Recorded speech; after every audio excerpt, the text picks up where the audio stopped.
Ladies and gentlemen, this is Gamertag Radio.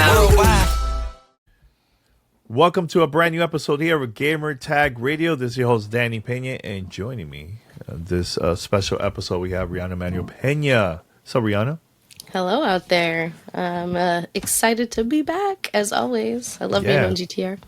It's going to be a lot of fun for us to talk about our trip to Finland. Yeah. Because I had an opportunity to play one of the first people in the world to play FBC Firebreak. You guys know that I'm a huge Remedy fan. Huge Remedy fan. This is part of the Remedy universe. Let's call it more towards the Control universe. We're going to be talking about that. These are the type of games that I love to play too. Because we play games like Left 4 Dead.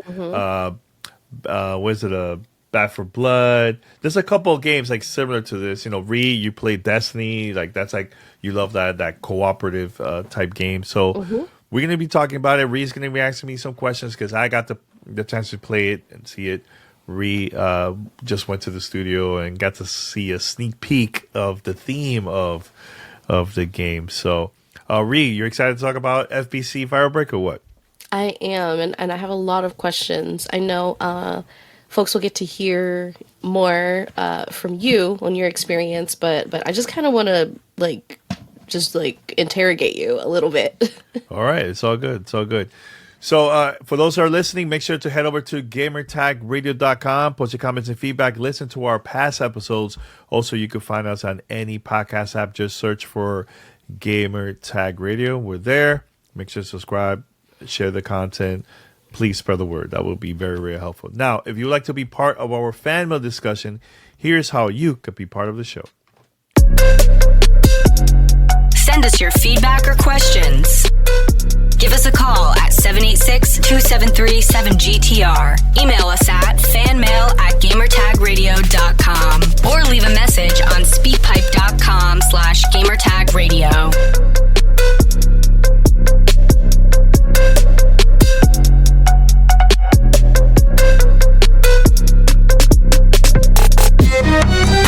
All right, Ree.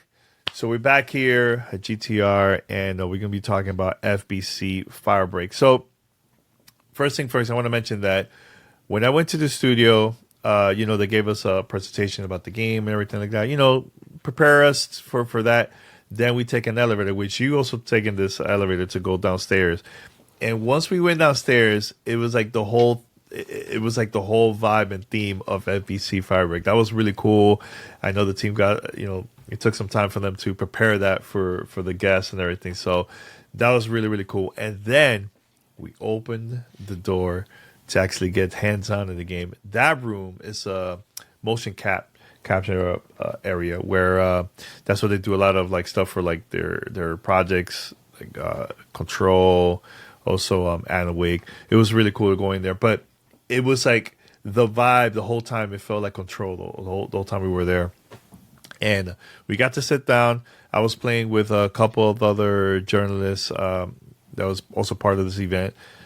And we were kind of tough in this one, Ree. We were like, oh, let's put this hard difficulty. Man, we didn't last that long. It was really, really extremely hard for us to complete. But so then we decided, hey, let's go back. Let's put in normal.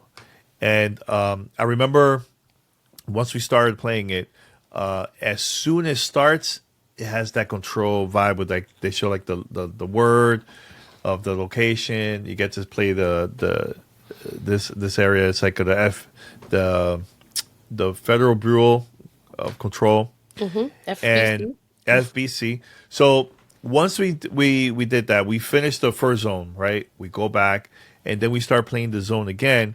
But now the zone, there's an extra area now to check out. There's like different jobs that you have to do in this.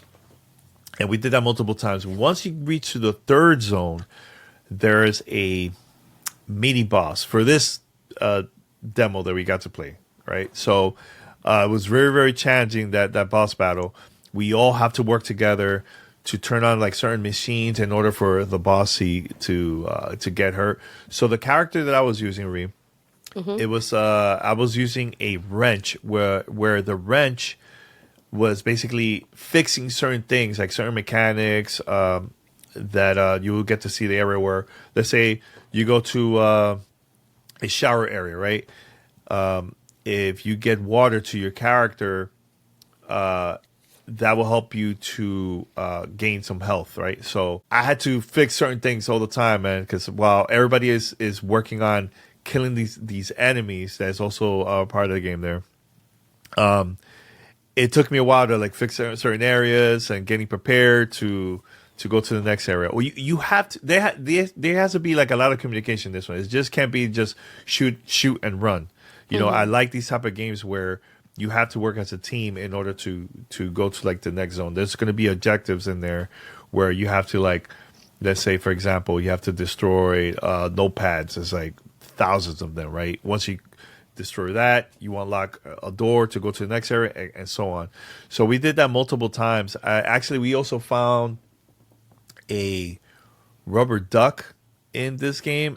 We never figure out what this is, but I heard that this helps you to like unlock like a special weapon that you could use in the game or something like that. So we couldn't figure it out. We were like, let's work on the main mission and let's go to this boss.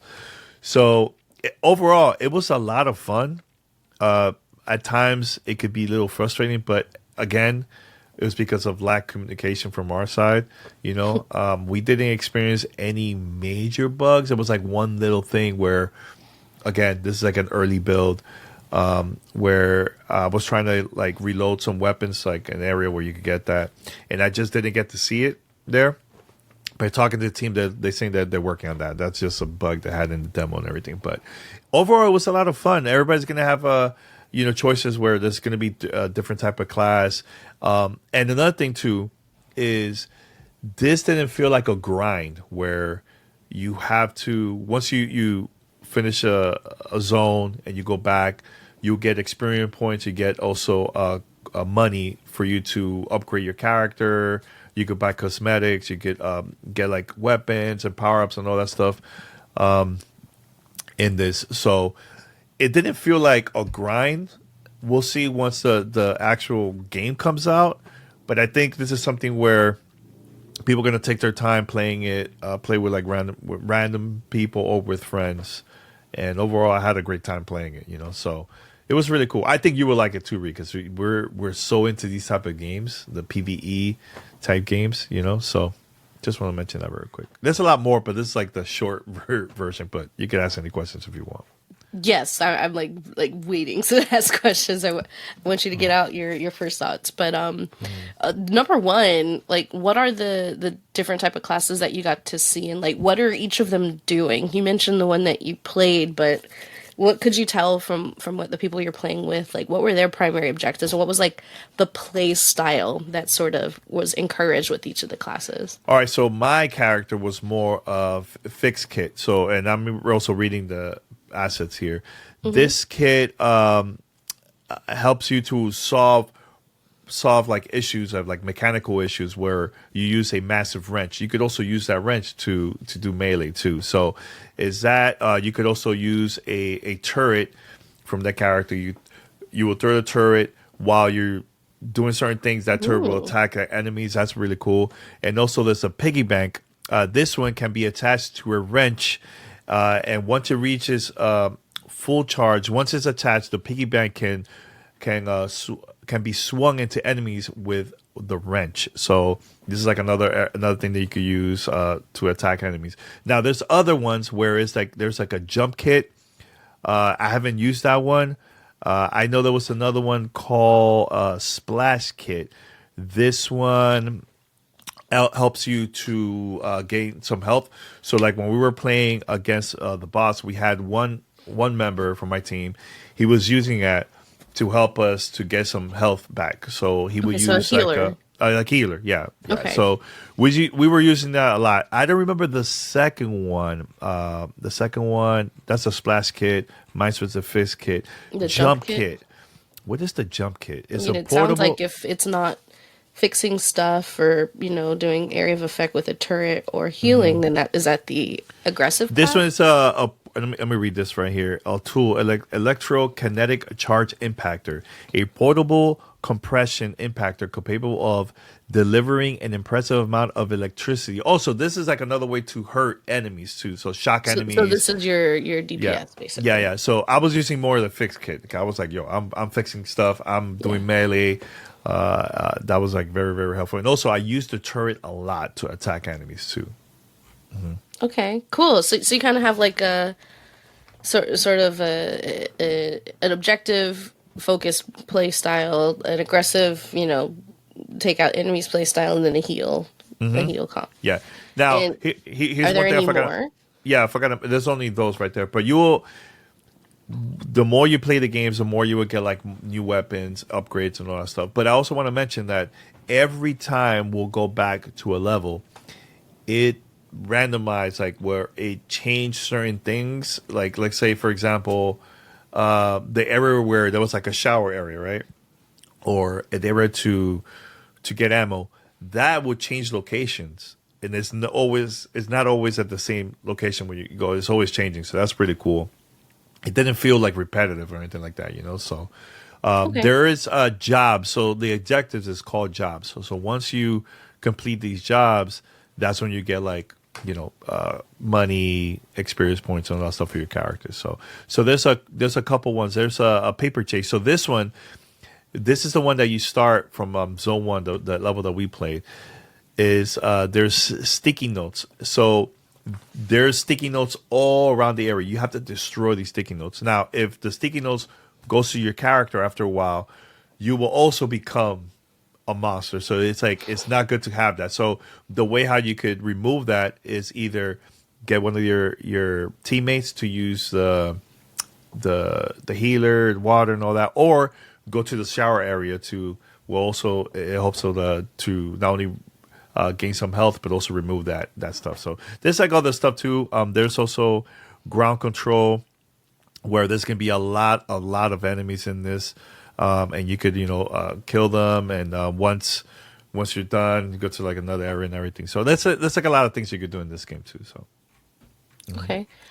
When you mentioned, obviously, we know this is part of the Remedy connected universe, and Firebreak control means you're literally in the space where control is. So does it feel like you're in the Bureau of Control? Does it feel like you're in that same time, or like what? How does it feel like it relates? Because I know it's a little lighter on story since it's a run based game, but like how do you feel like it connects to the world of Control? it feels exactly like Control, like the area, the logo. You will get to see the FBC logo everywhere there.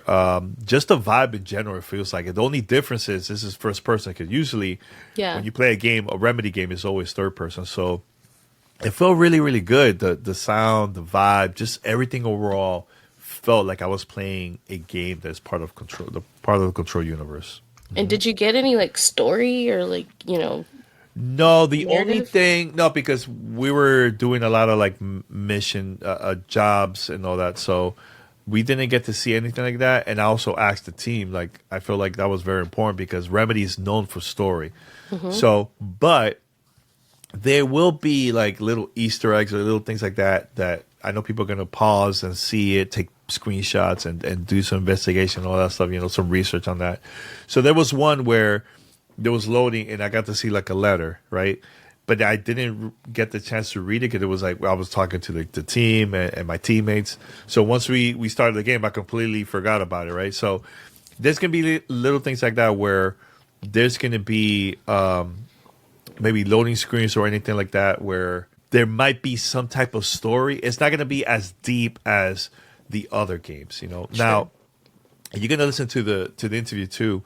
I think in the future, if there's going to be a lot of people playing this game, using Game Pass, PlayStation Plus, also if they buy the game and they see there's a lot of support, there is an opportunity where Remedy could also add more story into this. Right now they just focus on the actual game and so on. So, but story, I think we'll get to see more of that, like the deep side of it in the future. It all depends on the support. And when you go in for runs, do you have to have 3 people, or if you're like playing by yourself, like does it matchmake you? And do you have to have one of each of the roles, or can it be like 3 fixers or 3 jump kits or whatever? That's a great question, because I usually played with 2 other people. It was me plus 2 more. So there was in a controlled setting. Yeah. I mean, I would like to test that out once the game comes out. I think I did ask that question to the team, which I'm going to play the video here. I can't quite remember because we've been traveling a lot and it's been a lot. So I can't quite remember, but I think I mentioned that. I think this is meant for 3 players. Correct me if I'm wrong. Maybe let me figure it out once I listen to the actual interview later. So, yeah. Okay. Yeah. And did you feel like you were making like progress or like achieving a larger goal, or is it one of those games where you like Fortnite where you kind of just like you're just in it for 20-30 minute run and then that's it, or does it feel like the kind of game where you have a start and a finish? There is a start and a finish with the missions that we were doing. Here's the thing. One of the questions that I asked to the team is if there are going to be any type of new enemies that is not in the original Control game, or the Remedy universe.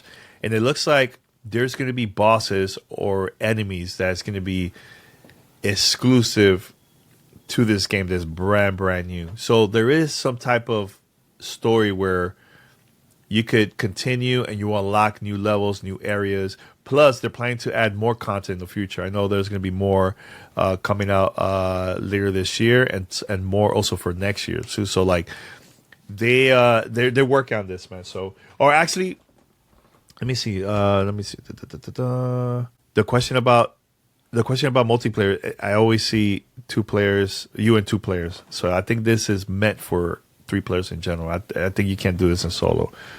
But who knows? We'll see. But I just want to mention that very quick. Mm-hmm. Anything else? Okay, yeah, because I feel like I'm still not sure how you're explaining this. Because I'm asking basically, is there a storyline? Like, is there a beginning? Yes, I did. I did say or that. Or is it just like, like there's other roguelike games, right? Where like a Hades obviously is probably the most popular one. Where yes, you do runs and runs and runs, but there's a beginning and an end, and there's a reason to keep going. Or is it, like I said, more like a Fortnite where there's no real like storyline? It's just you go into this world and do runs, and maybe you earn more progression, but like, is there a larger goal? It's both. Here's the thing. Right now, there is no story. Okay. There is no story. In the future, there is some stories. Now, as a fan of Control and just Remedy games in general, I want to play this game not because of the cosmetics, not because of like all that. It's more of seeing new areas that's part of the game, seeing new bosses, new enemies. There is going to be an end eventually, right? Like you could go and continue playing this. Like it's not like it's going to stop. You could go and continue. I just don't know what happens next once you unlock everything. I just don't know yet because I only played one level of this thing. But there is going to be so many things to unlock when it comes to like weapons and so on, plus new locations and so on. So, but in the future, they're planning to add more content. That's what I was trying to say. Like it doesn't end like that. You get what I'm saying? Or are you still confused? Kind of. I think I might need to just like play it to. You need to play it because here's the thing. If it's, let's say there's story, there is going to be some type of ending, right? But there isn't no story. This is more like with us, we were having a great time with Back 4 Blood, right? But there was an ending on that one because that one, once you start and go to the end and you finish the last battle, you're done. Or with Left 4 Dead, there is a story in there in each level, and it also will end, but it will always make me want to go back and play because it was just a lot of fun. I didn't did that with Back 4 Blood. Back 4 Blood was more because I was working on just the story overall. Mm-hmm. With this one, it's more of let's finish these levels. Let's increase the difficulty. Let's get some cosmetics, some stuff to unlock, new weapons, and plus it's a lot of fun. Let's go back. But I don't see this as like there's an end to the story or something like that. You get what I'm saying with this? I don't see that at all. So it's just we're gonna go back and play it because we just want to have fun. It's not because of the story. That's what I'm trying to say. Yeah. Sorry if I didn't explain that correctly. No, I get it's just kind of hard to wrap your head around because like you were saying, you have certain expectations when you hear something is from Remedy, and I know the team is excited to do some different stuff with this one, right? Like the jump from third person to first person, and co-op and all this stuff, and this sort of run based game loop, which I'm just trying to understand how it's gonna land. Like I'm just excited to see it. Yeah, I honestly, and here's what I just also found out. I just found this right now. So there's going to be 2 additional jobs missions. So remember, each job is like 3 zones, and those zones are pretty. So long. each job is like a run. All right, jobs. There will be 5 jobs in the game when it's released. So each, and you already played 3 of them. So you played 3 of them, Daniel. Yeah. So there's a hot fix, paper chase, and ground control. So those are. Think of it as like paper chase is the sticky note, the one I was telling you about. That's a job. Hot fix is another job. Ground control is another job. So it's like a run type or whatever. Yeah. So the hot fix, that one is where there's different areas that you need to fix. You go there, and that's why I will use my character, my class with the wrench in there. I have to fix certain areas in order for me to unlock more stuff. So like, for example, there's a furnace in the maintenance sector of the oldest house that's broken, right? And it's blast sealed, and it's flooding the sector with growing unnatural heat. Firebreakers, that's us, must repair the heat transfer fans across the sector, feed the furnace with black rock powder to neutralize it, and then repair the blast seals. Okay. Once you complete all that stuff, you go back to the end. You have to escape. Actually, when I finished, you have to escape. You have to take an elevator, but the elevator takes some time to arrive. So while the elevator is coming up, you'll see the number on the side of the elevator, like that's getting closer and closer. But enemies are coming nonstop. Like they're not stopping. Fun. They will go inside the elevator too. Like it's that intense. So, yeah. So it's a lot of fun. It's a lot of fun.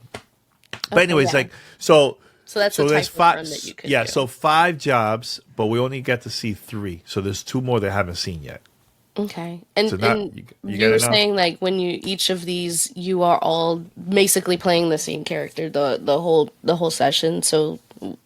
Well, there was people that were changing class. I was using the same character the whole time. But it's could you tell if it was like I'm imagining you're saying like there's this hot fix run type or job, and it sounds like there's a lot of things that need to be fixed. So like my immediate thought is like, okay, let's run with a team of like 2 fixers and a healer or something. But did you see that happening? Like people changing who they were playing?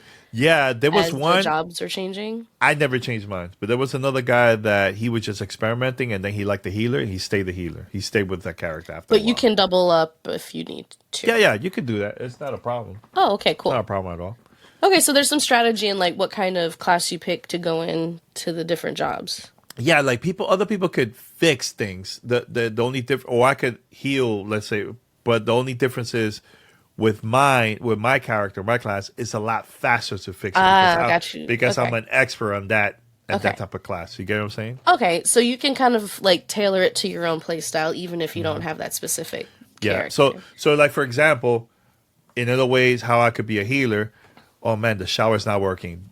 It will take longer for them to fix it because they can hit it and fix it. But for me, I'll hit it a couple times, and it will get fixed a lot faster. You get what I'm saying? So yeah, that's the perks that you will get. Okay, so there's like some balance there. Okay, cool. That helps a lot because I'm trying to imagine like what you're doing and like why you would even choose to play different classes. But that makes a lot more sense now. I mean, look, some people like to heal. I usually do. I prefer to do but melee. I also like the turret. I almost always pick a class with a turret. Turret's pretty cool. I like the turret a lot. That helped me a lot because I was I was doing that a lot, picking it like to like attack all the enemies and stuff, So Yeah, that's cool. yeah, Okay. I think this game has a lot of potential. I think this is I think the time is coming out in the summer. There's nothing really big happening during that time.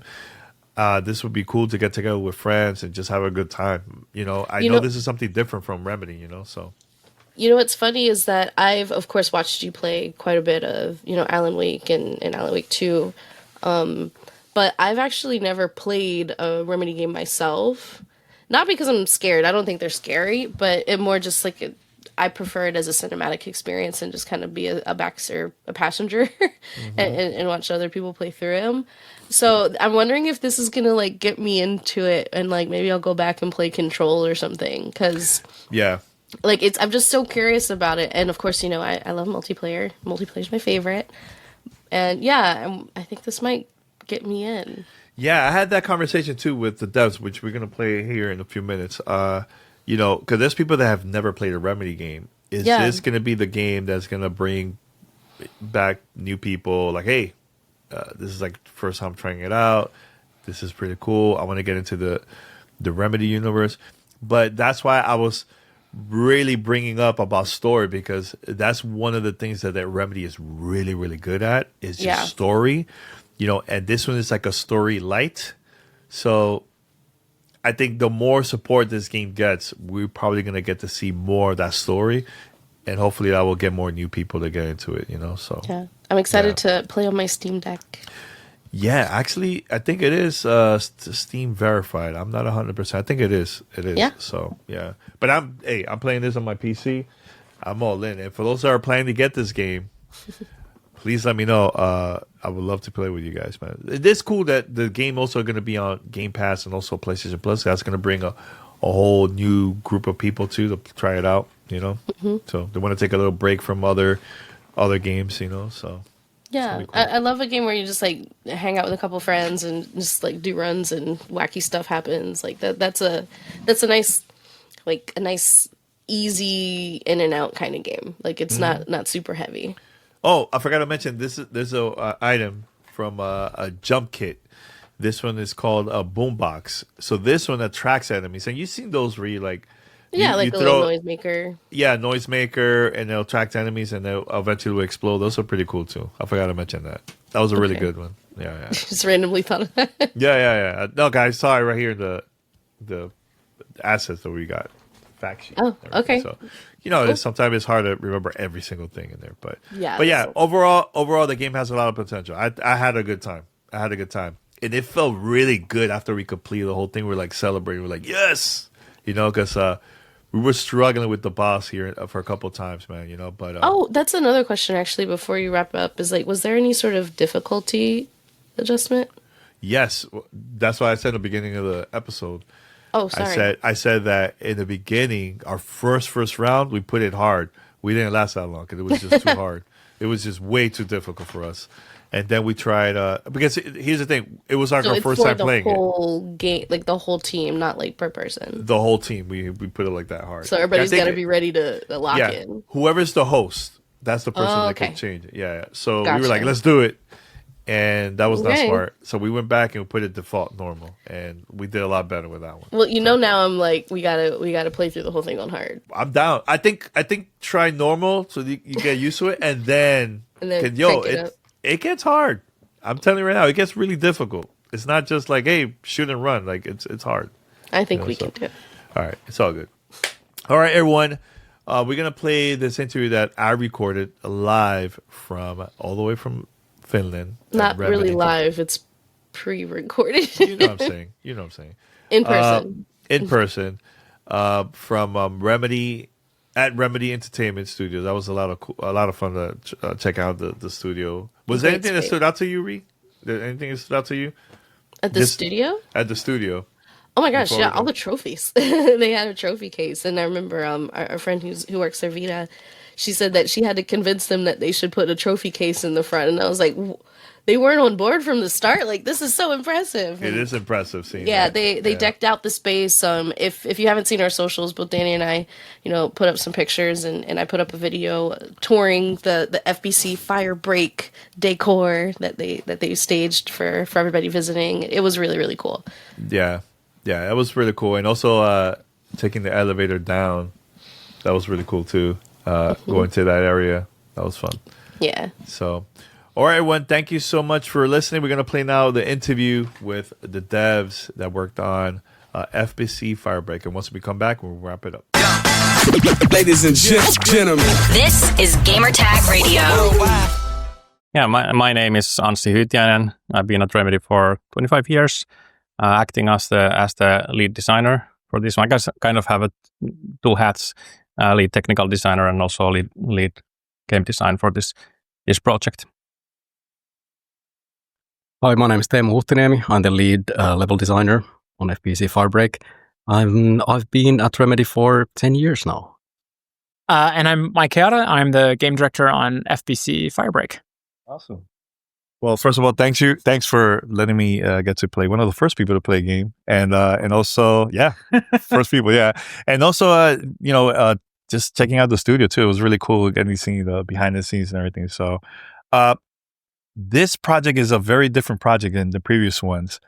Why you guys wanted to go to that route instead of like third person or a game like Alan Wake or Control? Why so different this one? I can take this one. Yeah. Yeah, so one of the cool things that Remedy's been doing lately is adopting like a multi-project model at the studio. We're working on lots of different things. And because we're working on a lot of different things, we were very interested in exploring new types of gameplay. I think most people know us for these like large sort of story-driven single-player experiences, and we're still definitely doing that. I mean, that's a lot of the studio's focus. But as long as we're able to kind of diversify what we're doing, we just were really interested in exploring more types of games and more types of genres.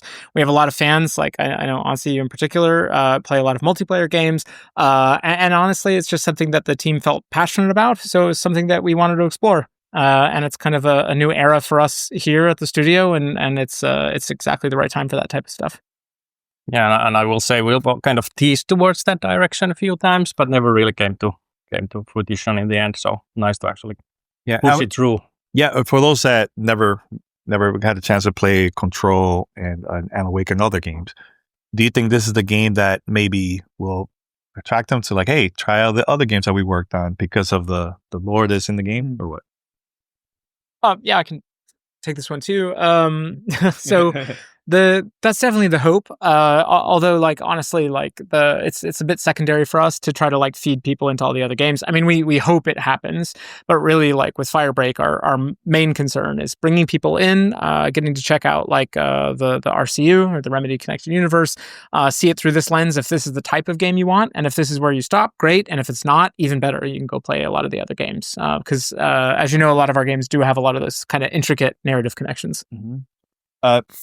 You three, what is your favorite class in this one? Like, how's your style? My favorite class must be, and why? I would say the Splash Kit must be, because it's kind of the best support role, just to keep sort of the his at bay, so to speak, pull their hot heads a little bit for the others to take care of the rest, that sort of thing. Okay. Yeah, Splash Kit is cool, but I think my favorite is the Jump Kit, because I just like the extra like verticality and the way to like you can traverse the layouts, and a lot of it is very akin to like old school retro shooters that I'm all about. So I just love having that opportunity. I love that the lead level designer said that his favorite one is the one that breaks the levels because you can fly everywhere. Yes, of course. Like we've noticed then that there are a couple of things that can like overlap, and then you get you can break the game. in a multitude of ways. Yes, you definitely can. For me, I feel so pressured to say the fix kit right now because you guys chose different ones. But I'm going to also say the jump kit for me. I actually really, really early on in the development, we used to think about everyone on the dev team with like a play style to try to understand different types of players. And I got called by some people Killer Mike because I would just leave the group to try to get all of the kills myself and just rush into danger. And what's really great about the jump kit is that I can still do my really bad antisocial behavior that I always do when I play, and then I just can bounce back really quickly and get out of trouble, which is probably why I like that kit. Well, I tell you, for me, it's a fix kit. Like I was just focusing on fixing stuff like the whole time with my team and stuff. But like I remember playing it for the first time, I got the vibe of Control right away. Really? How important was it to design wise? Why was it so important to have that feel of like Control? Well, obviously, like it was very important since we're taking place in the same universe, and a lot of the good groundwork was already laid out in Control. So we kind of used that as a starting point, and then we've been like building on top of that. But it was very, very exciting to come back to the oldest house. Like I've been involved in other projects in between, and it felt like coming home, really, in many ways. Yeah. And being able to kind of like see the familiar biomes from Control from a new perspective, the perspective of the Firebreakers is really exciting. What was it? Oh, go ahead. Yeah, I think something that's really interesting also, it was interesting for me that we would have explored literally going to the same places in the first person view, because it gives you like even though it's the same place, it's different, it's so very different. That never happened really, maybe it'll happen at some point, but I'd like visiting some actually the same area. Yeah. Was it a plan always first person? You guys try it out as a third person? Because I'm so used to playing your games as a third person view. Was it like that at first or not really? I can take this one. No, it's always first person. One of the things was, I guess early on, one of the you guys are like, well, I don't know. Actually, like one of the first things that ever happened on the game was somebody internally modded Control into first person, and then literally played another level designer actually literally played all of Control in first person and was like, this is cool. So one of the main things was we thought we were going to be doing what Anssi was talking about and returning to some of the exact same spaces. And we were like, yeah, but like, how do we make that more exciting for people? And the first person perspective was it radically changes the way that you see the world and you experience it. And so, that's exactly how we started. Now, hilariously, we ended up realizing for a variety of reasons, most of them to do with the perspective shift, that the levels from Control in no way, shape, or form actually work for this type of game. And so everything ended up being fully rebuilt anyway, but we kept the perspective the whole time. So each job has 3 zones. I remember playing the first one, and then we went back to do the second one. And I was like, wait a minute, did we miss this? But then I realized you open that up every time you go back. So it gets harder and harder each zone, right? So every other zones are always going to be a boss in the third one, or it's just certain areas in the game. I could take this one. So the deeper that you go in through zones, like things get more complex and challenging. And I guess you could kind of read that as difficulty. It's like part of the difficulty, but actually difficulty is like a separate slider that kind of affects all of the zones. So a lot of what we try to think about is kind of like that first zone is sort of the outside of the crisis. The second zone is like the heavy version of the crisis. And then we try to think of like zone 3 as like the weirdest or most complex version of the crisis. Mm-hmm. In terms of bosses, it's interesting because we've obviously showed like Sticky Ricky in some of our trailers, like big sticky note guy at the end. And he does feel like a boss. But actually for us, we didn't really start saying, oh, let's make a boss. We were like, what's the weirdest version of this crisis?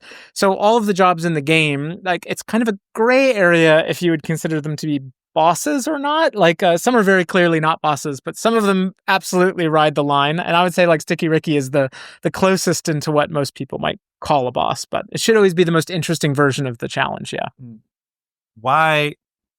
I know we talked about this before the interview. I know you talked about story-wise, it's not as deep as the other games.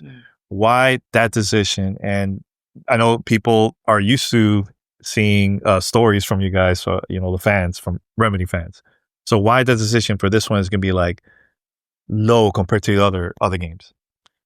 Yeah. So there's a few different reasons for that. One of them was we did experiment with like some more heavier storytelling like early on, and to me it just felt like you take kind of something that feels more like an A to B story, like Lord of the Rings. I always think about is very obvious, like start here and there, and then if you take that and you make it replayable and you let people choose what parts they want to do, and then they do that over and over again, it would be to me like if you took Lord of the Rings, chopped it into 50 pieces, shuffled it up, and then rewatched it 70 times. Like that's not Lord of the Rings anymore. Like that's not really fun. Like you don't want to go see these very unique things happen all the time. The other side of it, of course, is that there's two layers to narrative. One is the world, which is this big kind of immersive place, but the other one is like what happened and who did what. And if you think about like what happened and who did what in a game like this, it's about your friends. It's about you, and like you're already kind of taking that story layer. So if we tried to hit you with a second story layer, you'd be in competition. You'd be trying to talk on the mics, maybe not even about the game, maybe just about something that happened that day, or complaining about something, or whatever you talk about. Funny, I went immediately to complaining. But anyway, so games are such a good stress reliever. Yeah. But the point being, like, do you really want to be like trying to talk to your friend, and then suddenly there's like, oh no, there's a really important story moment, or like you're like, yeah, I've heard it a million times and someone else hasn't, and so it just gets very, very messy trying to compete with players when you actually open important channels of communication for them in the game. Yeah, and also like if you think about at studio level, even though we're kind of typecast as a story games sort of studio, there's definitely leanings towards gameplay first. Like Control was an obvious step towards that sort of direction, so you should expect that sort of stuff more. Yeah, is this considered years later after Control, or like how close is from like the first game is this one? We do know. So we're kind of continuing the tradition of setting the story in the release year. So we take place 6 years after Control, which is also the release.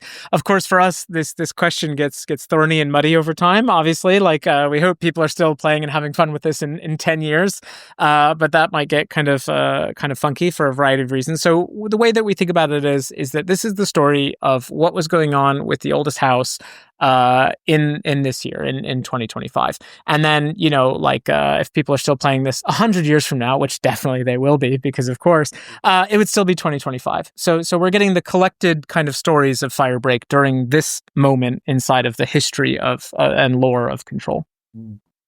I know there was a loading screen that looked like it was like a document. I know people are going to be pausing it or taking screenshots, and you know how people are. They're going to be investigating. Are we going to get to see like more stuff like that, where I don't know, like little Easter eggs here and there, like people will have fun to connect it with like the other games? Are we going to get to see stuff like that? Because that was something that I really love about the other games that you guys worked on.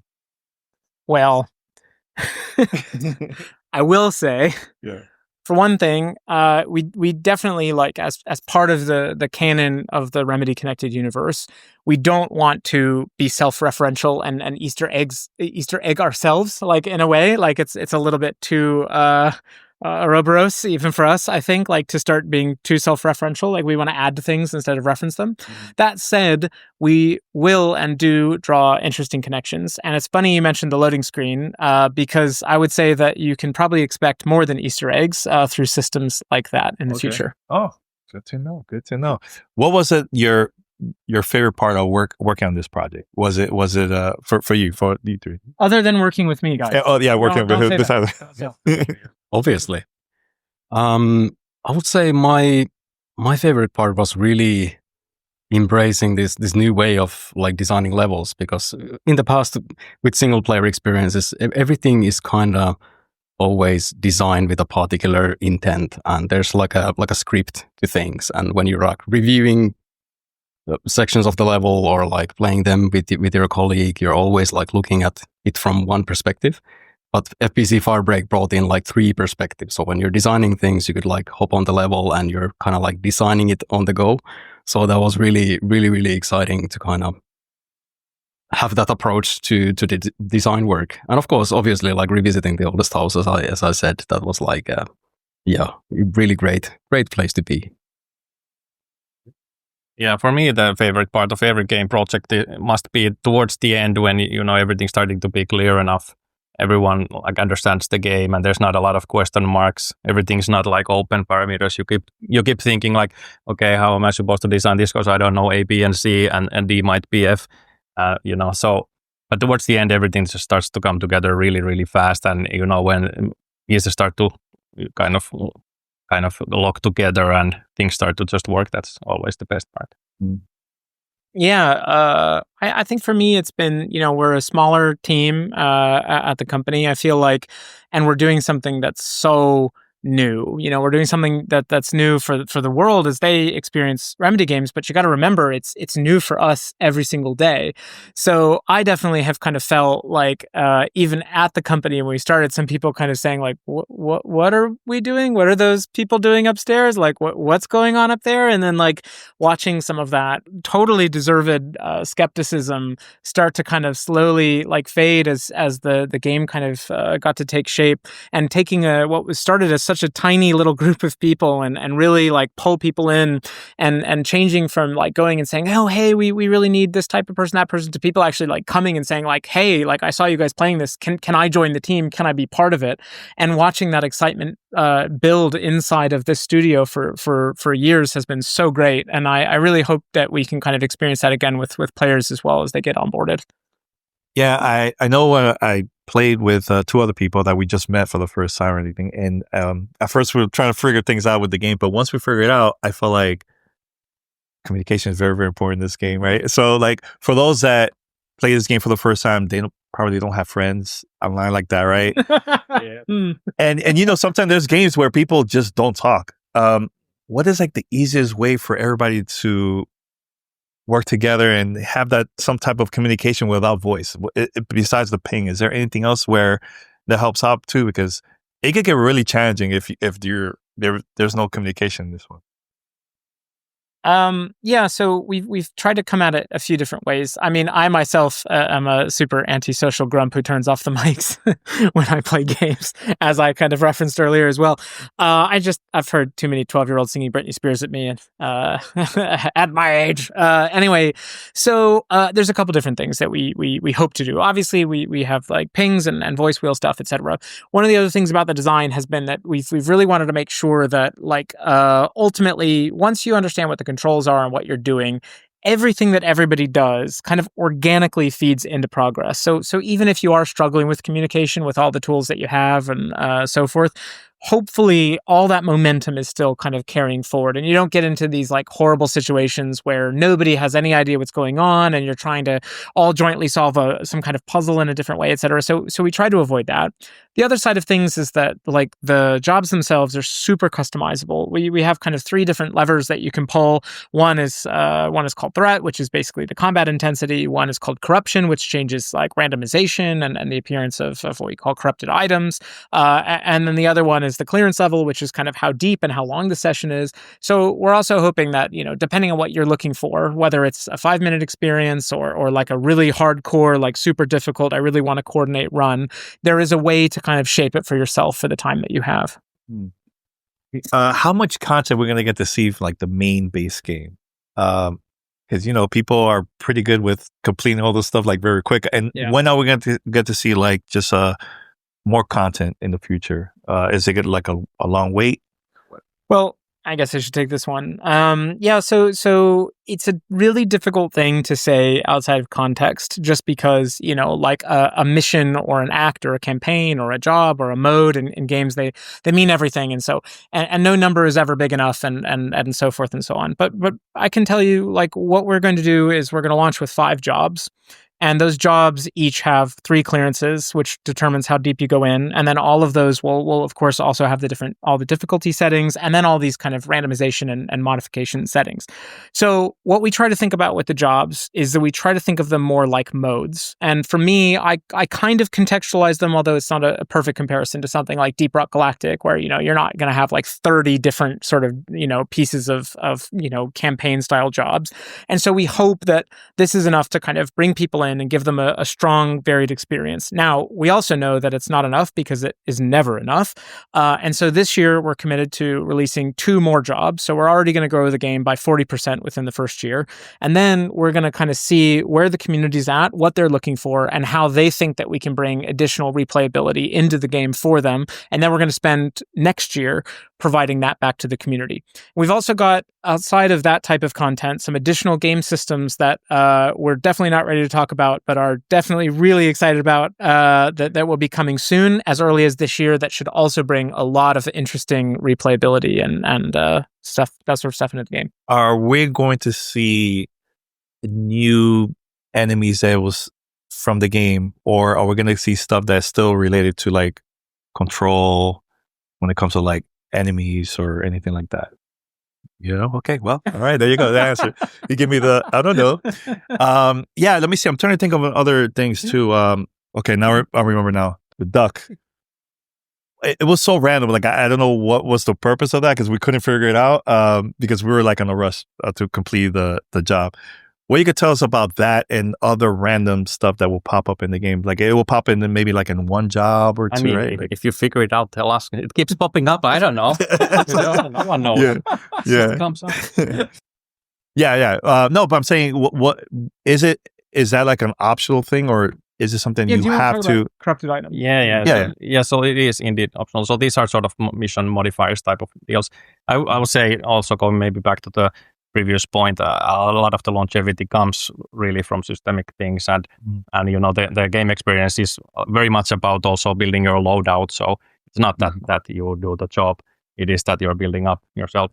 And then the corrupted items are just one of many things that may happen on the job. So these are the concept also from or modified concept a little bit from Control, where you have altered items, and these are his corrupted altered items.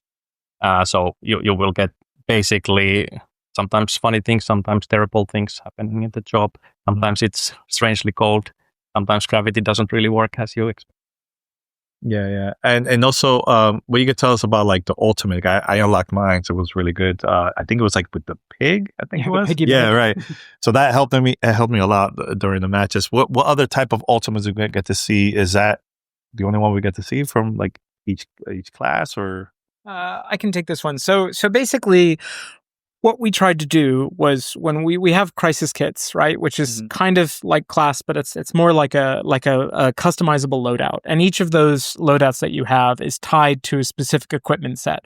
So when you pick a crisis kit, it's not really about trying to kind of like customize an item and a tool and device. Those are kind of set for you because they're like a package of things that go together. So for example, we have the wrench, which is part of the fix kit, and this attaches to the piggy bank, which is an altered item that sort of screws onto the top of the wrench. So you can't kind of take that piggy bank, which was sort of designed as a tool augment for the wrench, and put it elsewhere. So right now, those augments, the devices that go with the tools, and the tools are sort of like a set package. And we have 3 of those. And then from those loadouts, you can then customize the type of grenade that you want, the type of gun you want, and then also your perk loadout. We haven't shown a lot of that so far inside of the preview. We're actually in the middle of kind of fixing up some things as we get the game ready for launch. But then you'll also be able to really, really customize the way that those things function and how you interact with the game world per loadout as well. What are the benefits on playing this on a harder difficulty? Is it more money, more stuff that easy to unlock because of it? And also enemy, are they just like harder, or is it more of like they have more health? Like how difficulty is going to change? Yeah, so basically the one design philosophy here has been that if you want to play it on easy, you can experience the whole game at easy. So, in terms of which types of enemies you run into and so forth, it's going to be always the same. There's going to be more of them, but we don't like scale the way they act, so there's no more health or things like that. So it's just that there's more of it. So you kind of see if there's 2 guys coming, 20 guys coming, the difference.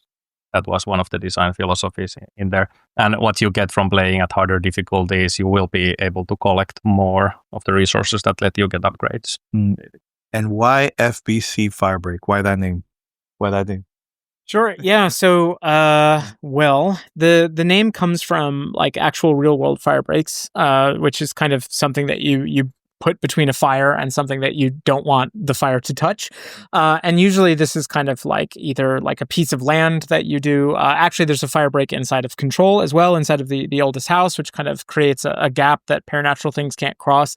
So for us, like Firebreak, the name was about saying like, well, what if you took that and you made it a job and you made it a person? Who is the person who basically goes up to the fire and says like, hey, no further? And so the name of Firebreak comes from that, and from going and standing in front of the crisis and stopping it from affecting the rest of the oldest house. And FBC, of course, we went back and forth, like, do we really want to go into like calling it Control something or so forth? In the end, we felt like we were distinct enough from Control, even though we're directly part of that world and that canon. Is that like we really, because this is such a different experience, like we imagine a lot of different players will be coming in, and we didn't want people to feel as though, oh, I have to go play this like third person single player exploratory experience, as great as it is, in order to enjoy this first person shooter cooperative game, which is very, very, very different. But we still wanted to make sure that people understood this is the same world, this is the same place. And so that's where the FBC part comes from too. We're tucking it in there. All right. What was it the most difficult part about work on this project, besides being, something totally different and new for you guys? That's a good one. And I could answer this in many ways, but maybe this kind of ties into what you were saying earlier, Anssi. It's like getting all the systems in the game and having them work together and like interact in an interesting way.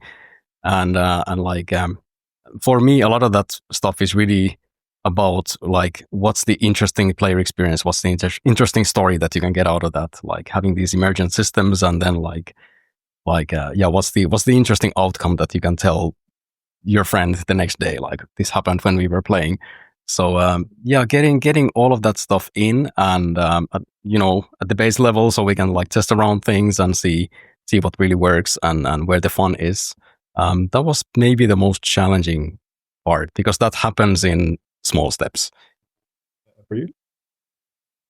I actually joined this project relatively late, still involved heavily with the previous projects. But I mean, it's always going to be just that like struggle of trying to communicate to everyone, getting everyone on thinking of the same thing. It's surprisingly difficult. Like that is just like continuous sort of effort that you have to go throughout the whole project. And the earlier steps you are, the more you realize everyone's thinking of absolutely different game, talking about it exactly the same way, but imagining something radically different. Yeah, I would say the same the same thing. I think ultimately, like, again, one of the really cool things about a systemic experience, which I think is super important for replayability, is that you don't define the moments that show up, right? The systems do. And the funny thing about an ecosystem is that when you take one thing out, it just kind of can fail quite quickly. So you kind of have to have every single piece inside of the ecosystem before you can even start seeing if it can sometimes produce the moments. And so I think there's been a lot of like white knuckle times when we're like, okay, well, do we need to over-index on this other thing because it's not fun and this isn't happening? And then all of a sudden, I think that light like switches on where like you just hear people play testing and just go in the other room, and you're like, oh, okay, something has happened. That's great. What was it? Unexpected, funny, weird, strange, etc. But we had to just hope that would happen for the vast majority of the lifespan of this game. And now that we are there and we are seeing it and feeling it, we are rapidly tuning everything to just make that stuff happen more and more and more. So now we're in the super fulfilling part where like every single day we're increasing the ways that the game is fun. But for a long time, like people have that perception that the game is just always there and you're just making it more fun. It's like, no, the game is not there for a really long time. And then all of a sudden the game appears one day. Yeah. Was there any games similar to this, PvE, that inspired you guys and to help you work on this project? Anything like that? Yeah, well, I mean, at least at the moment when I joined, the game that the team calls the best game in the world, Helldivers 2, it's definitely been a big inspiration. I think they do very, very many things right, and there's a couple of things definitely that we picked up from there as well as an inspiration. So that would definitely be one. But there's several ones that I hear people citing. It would be Warhammers, for example. Warhammers, yeah. You know which one? It reminded me of when I was playing this, a little bit of like Left 4 Dead. Mm-hmm. Yeah. That type, yeah. Yeah, it's cool. Yeah, I just love. I've had a great time playing it, and again, a totally different group of people. I've never played with them before, and we managed to finish multiple jobs. So it was really cool, and it felt really good too. Like after finishing, I was like, yeah. We were screaming at each other a lot too, like ping. And we were saying a lot of like, oh, it's over here, but I didn't know from where. And after a while, I'm like, look, communication is super important. This if we want to finish this, man. So like, I think you guys did a pretty good job with just feeling the good vibes of like Control and Alan Wake and everything. And I think you guys did an amazing job with this overall. Oh, yeah. I can't wait to see the reaction of everybody when they start playing it. And plus, you guys are having it on PlayStation Plus and also Game Pass. That's a lot of people that are gonna have an opportunity to play this too, right? So, how important was that to have it there, for everybody else to try it out too, that are subscribing? Yeah, I think. That's a lot of people, but yeah. Yeah, and we just keep trying to make that higher.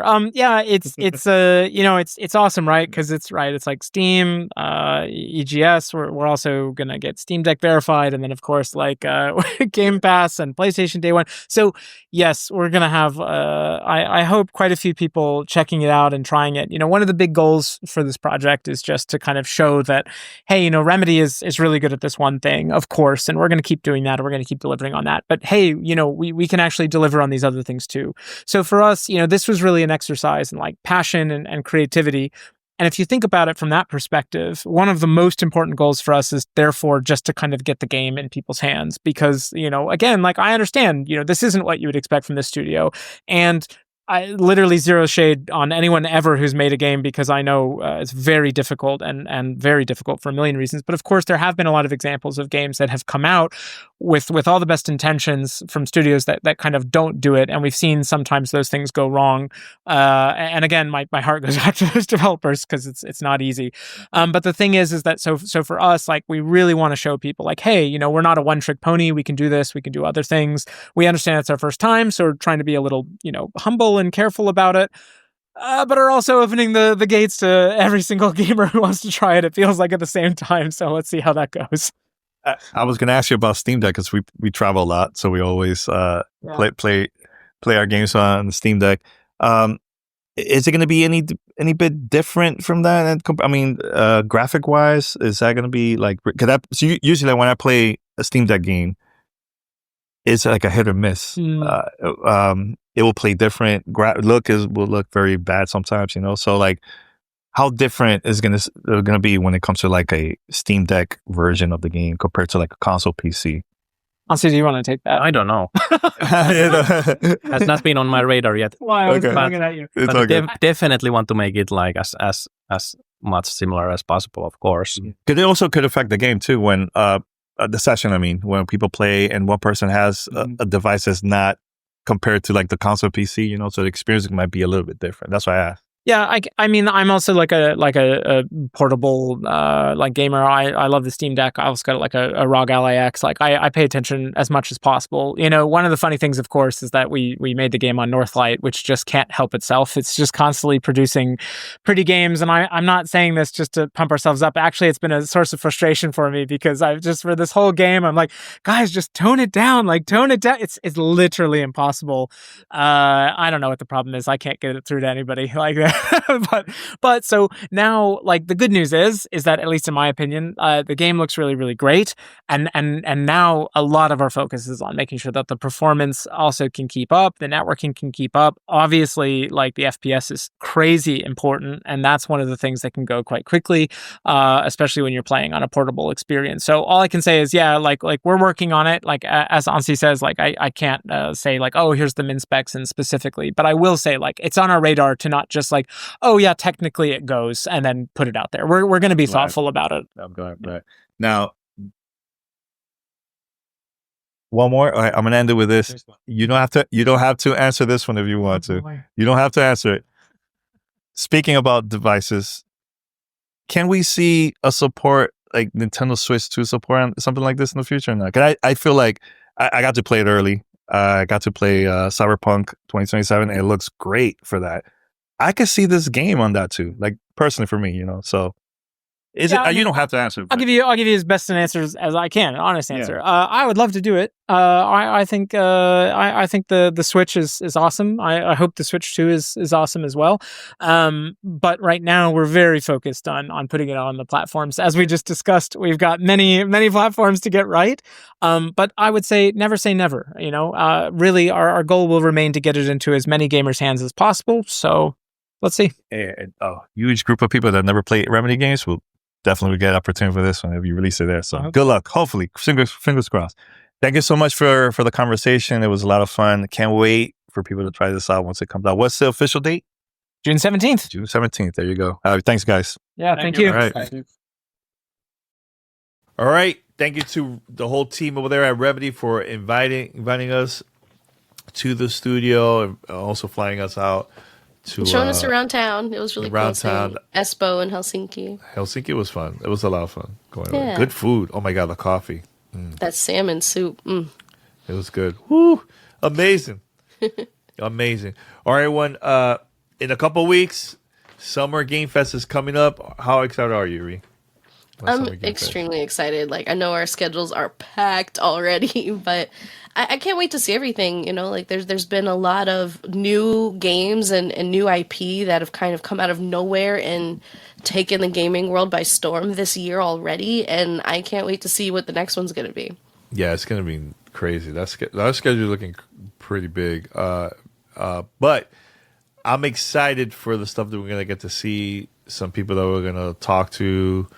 Hopefully, some interviews we'll see, but I'm very some fun hyped. Announcements. And that's surprises. That's the best part about attending Summer Game Fest. Just a surprise, you know. Seeing people from the industry, and also seeing gamers, fans from everywhere. They're gonna be at the show too. You know. Yeah. So that's gonna be fun. But so stay tuned. I know the previous years, I will post everything on the like the day of, but I don't know how that's going to be this year because some companies like to have under embargo until a certain time. So that happened a lot. Of specific embargoes, like really hard to keep up with all of them. Yeah, but we'll see. We'll see what happens with this year's event. So, all right, guys. Until next time, we'll be back here on Gamertag Radio. Please hit us up. Let me know your thoughts about the interview, the hands-on impressions, all that stuff. And we got some more goodies coming up. Actually, in the future, I'm also have hands-on impressions of Hell Is Us. This coming out in the future. I was also in Montreal visiting Rogue Factor, the studio over there too. So lots of traveling, lots of hands-on. There's actually more coming up that I can't really talk about just yet. It's been a busy month for all the hands-on stuff. People trying to get it out before Summer Game Fest takes over all the news waves. Oh my God, it is crazy. But yeah, stay tuned. More goodies coming up. Take care. Until next time, we're out.